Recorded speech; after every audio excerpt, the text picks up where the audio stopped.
So as post-secondary counselor, I've been here at the KUC for about 6-7 years. And my job is basically to help students in post-secondary. And the other part of my job is to coordinate the in-community Bachelor of Education program with McGill University.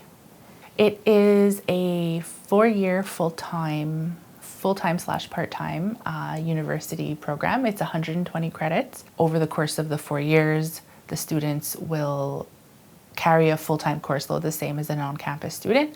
The only thing is their courses happen in community.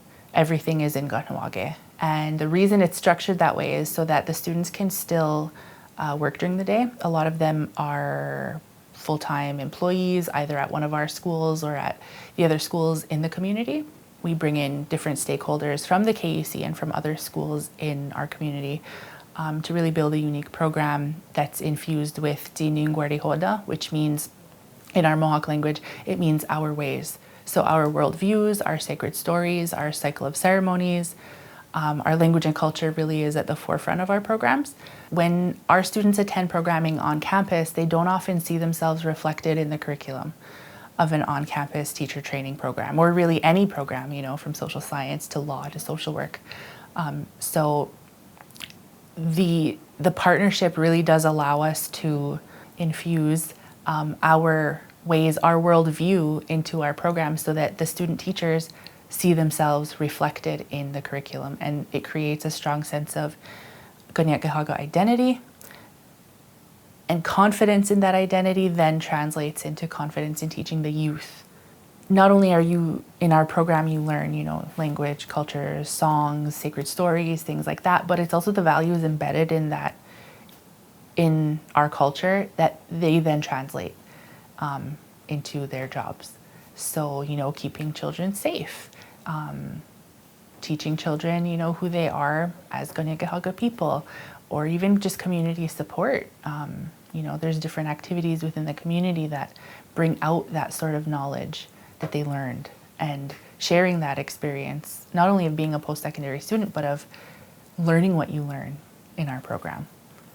We do have a fair amount of students who graduated from the BEd program and who are now working at our community services organization.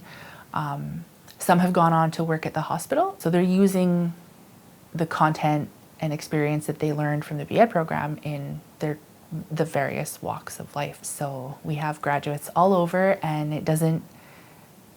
completing the BEd doesn't mean that you're restricted to an elementary school, you know, from K to 6. It does open up a lot of doors for various jobs within the community. I know for me personally, I see their updates on Facebook or on our internal sort of grapevine, and I see that this teacher took their class outside and did, you know, a hunting activity, or this teacher did a lacrosse activity, or it reminds me that they learn, partially at least, they learned that in the BEd program, but they're also making it their own.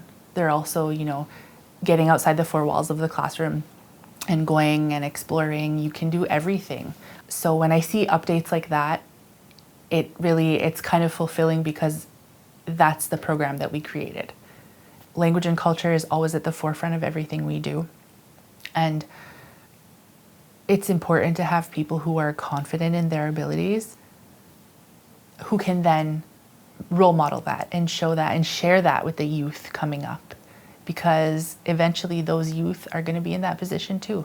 And they're going to be the ones, you know, leading and sort of taking our community to the future generations.